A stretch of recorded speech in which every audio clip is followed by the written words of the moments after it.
Good morning mga kaspero. For today's video natin, mamamana ulit tayo. At ang lugar nating pupuntahan ay sa lugar nila Boss Carlo. Medyo umaga tayo umalis mga kaspero dahil medyo malayo yung spot na to mga kaspero. Halos 40 kilometers galing dito sa Boracay. Ang lugar pala ng pangalan ay Alcantara sa Romblon mga kaspero. Shoutout sa ating mga silent viewers dyan sa Alcantara. So kasama natin ngayon sila Master Danny sa kabilang bangka. Doon sila sumakay kasi tapos na rin yung bangka ni Master Danny. Yung kasama ko dito sa bangka kung dala ay si Kuya mga kaspero.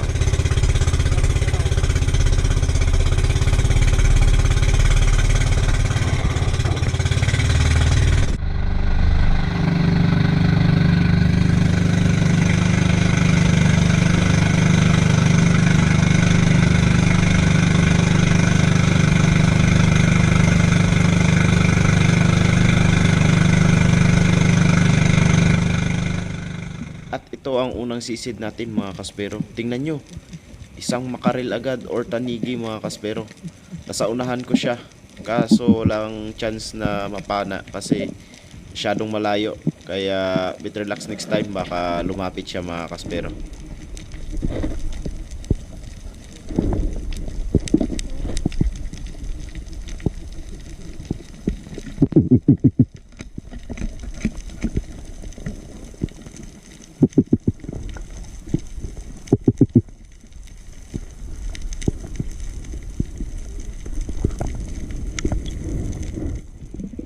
At ito mga kaspero, sayang, grabe. Ito na sana yung second yellowfin tuna ko mga kaspero, kaso tingnan nyo yung nangyari. Isang load lang yung rubber ko. At saka medyo malayo sa akin mga kaspero, kaya pag pinana ko yan tatamaan. Pero di tatagos yung bala ko, sayang talaga. Ito tingnan nyo sa slow mo mga kaspero. Ayan, abot na yan ng pana ko. Tatamaan rin yan, kaso nag-aalangan akong panain kasi baka hindi tumagos mga kaspero, sayang lang. At saka sobrang laki nito, around 30 to 40 kilos yan mga kaspero. Tingnan nyo, buntot pa lang, ang laki na mga kaspero. Kaya no chance na mahuli natin ito. Kaya better luck next time ulit, baka makahuli na tayo. Grabe, nangihinayang ako dito mga kaspero. Kaya bawat sisid ko, ini-imagine ko sana bumalik, pero wala talaga. Tatlo yan sila magkasama mga kaspero, pero ito yung medyo lumapit sa akin. At saka ito talaga yung pinakamalaki. So hindi natin oras para hulihin yan, baka next time or next year.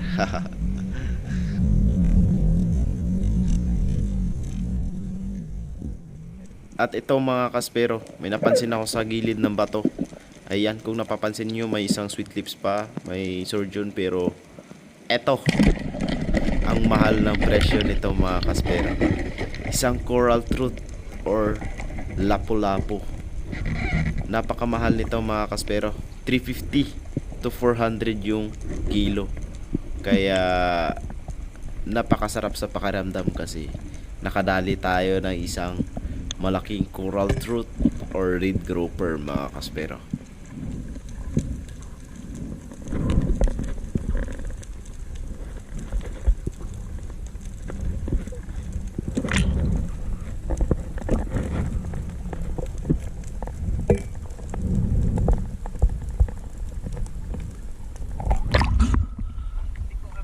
Ay, paslay na. May paslay na. Woo!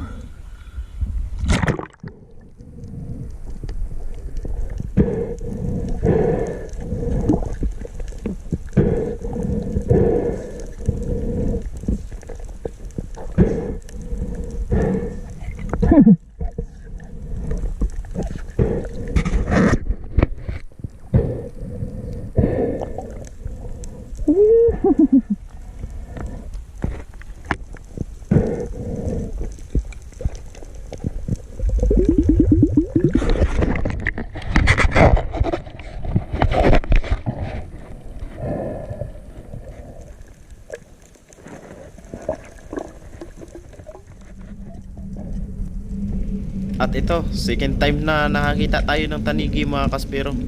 Pero no chance pa rin na mapana natin kasi sobrang ilap nila. Siguro mailap lang talaga.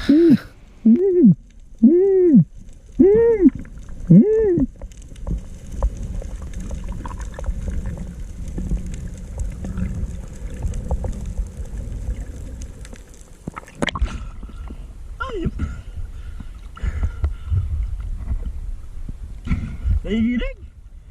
Sustan eh.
At ito mga kaspero, sumisid ulit tayo dito sa malalim. Ayan, so malapit na ako sa batuhan. At may napansin na naman ako mga kaspero, isang tanigi na naman. Grabe yung lugar na to, ang daming tanigi mga kaspero. Pero nung pinana ko siya, ayun, tinamaan sa tiyan. Pero natanggal kasi yung tali ko, pumulupot doon sa dulo ng paana. Kaya hinila ng malakas at napigtas yung laman mga kaspero, kaya nakawala, sayang.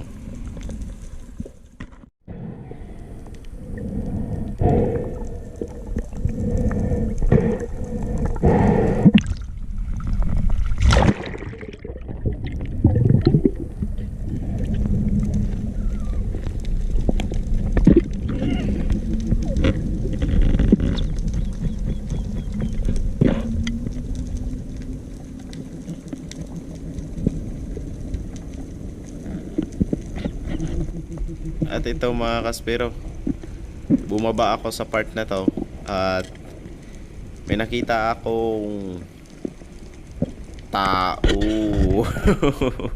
Ayan si Master Negro mga kaspero, ginagapang niya yung marble grouper kaso mailap kaya hindi niya naabot. Tsaka yung lalim nito nasa 25 or 28 meters mga kaspero. Kaya hirap na gapangin yung grouper na yun kasi sobrang layo niya. Medyo malayo kasi yung drop niya. Tapos ako naman nag-drop din sa tabi niya. Naghintay ulit ako sa ilalim, baka meron akong makasalubong ulit na tanigi, pero wala. Kaya umahon na rin ako mga kaspero.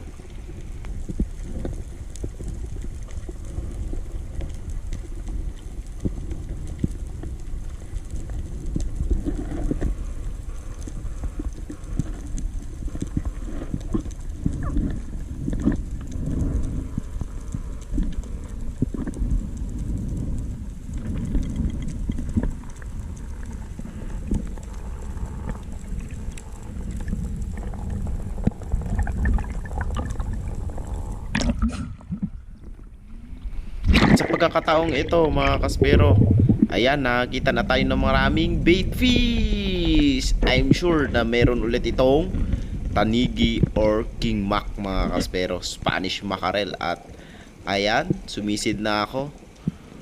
Ayan, inaabangan ko hanggang sa matapos sila. At ayun, meron na tayong nakitang isang tanigi. Ayan, aba, mailap ka pa. Ayun mga kaspero, sure ball na makukuha na natin to. Ayan, lumapit ka pa.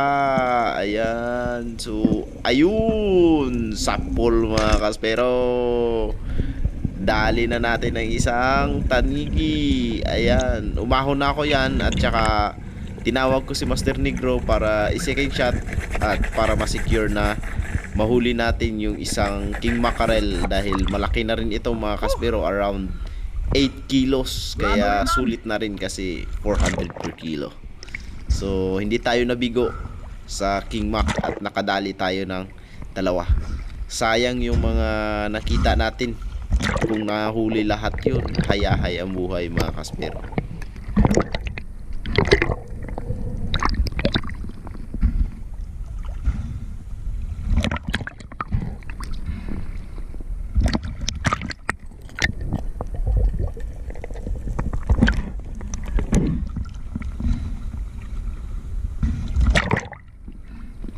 Leg, second shot, leg.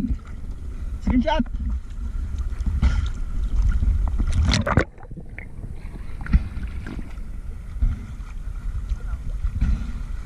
Go. Ako. Papuksi. Sige. Meron.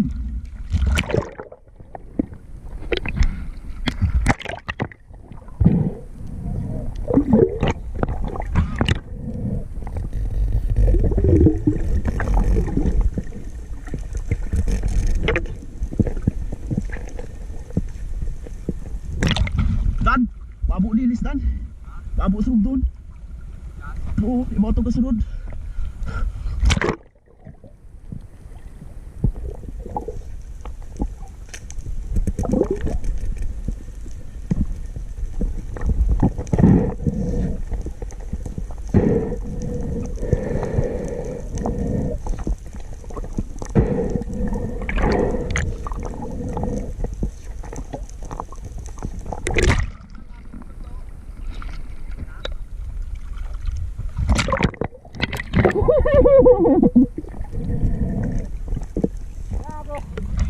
Kaya ko tigabit ko na nakalak pa takali. Beriun.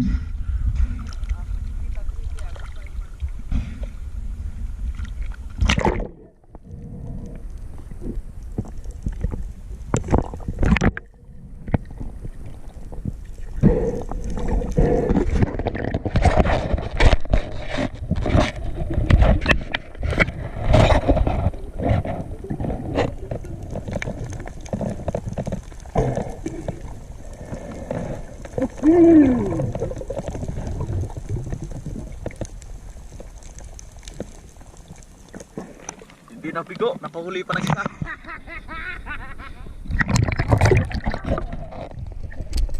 At syempre mga kaspero, eto, may nakita tayong pinakamahal lobster. Alright mga kaspero, pinana ko na siya para sure na makukuha mga kaspero, kasi malalim ito, mahirap takutin, baka makawala pa.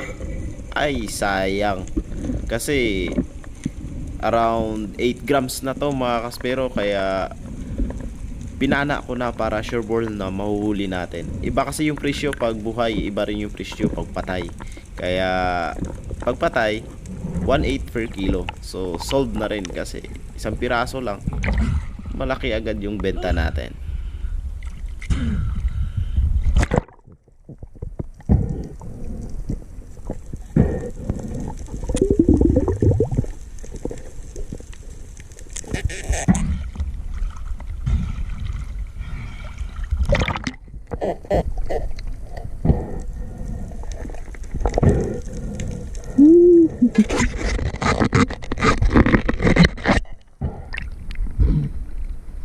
Stay na naman.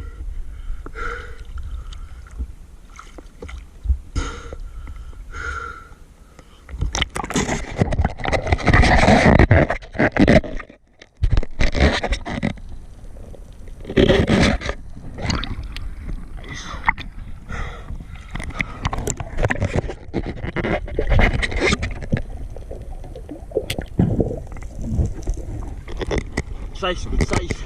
Haha, 8 grams.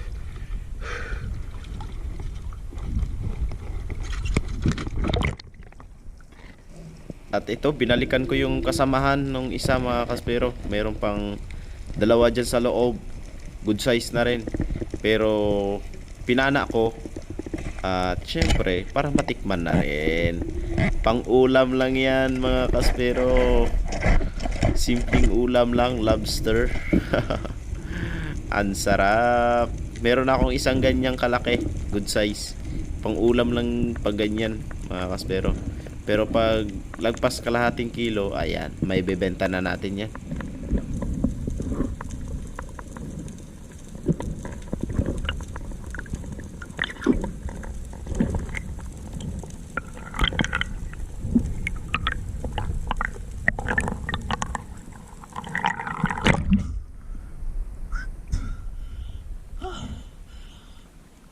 Pangulam na naman mga kaspero.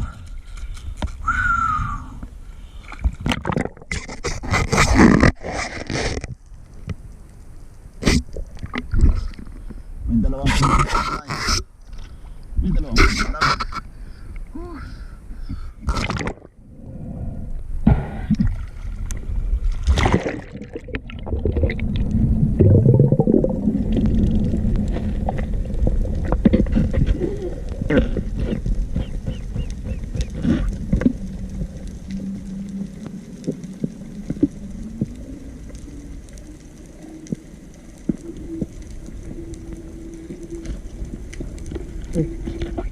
At dito sa lugar na to mga kaspero, nakakita si Master Danny ng lobster ulit. Mas malaki ito, mga 1 kilo siguro ito mga kaspero. Ayan no, grabe ang laki nito. Ayan, papanain ko yan ulit kasi hindi natin yan mahuhuli pagdadakutin, kaya masasayang lang yung lobster. Pera na yan eh. Ayan, ito malaki ito, mga 1 kiluhin ito mga kaspero. Itong nakita ni Master Danny. Tapos ako na lang yung pumana para mabidyohan natin.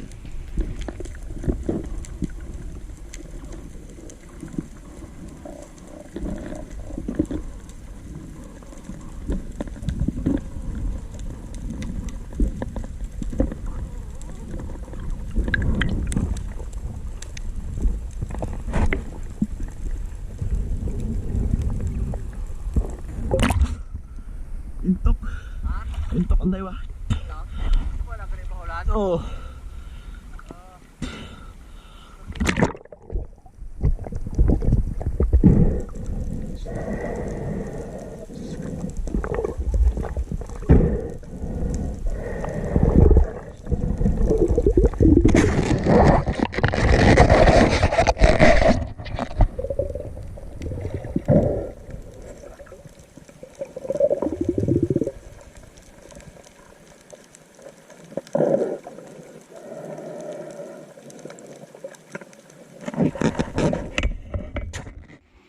At yun, pauwi na tayo mga kaspero.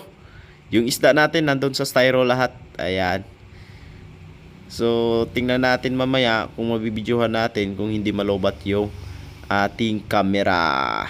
Ayan, so pauwi na tayo. At medyo malayo-layo pa yung uuwian natin dahil Alcantara, Romblon to Boracay. So nasa 2 hours din to 3 hours yung biyahe natin. Ayan mga kaspero.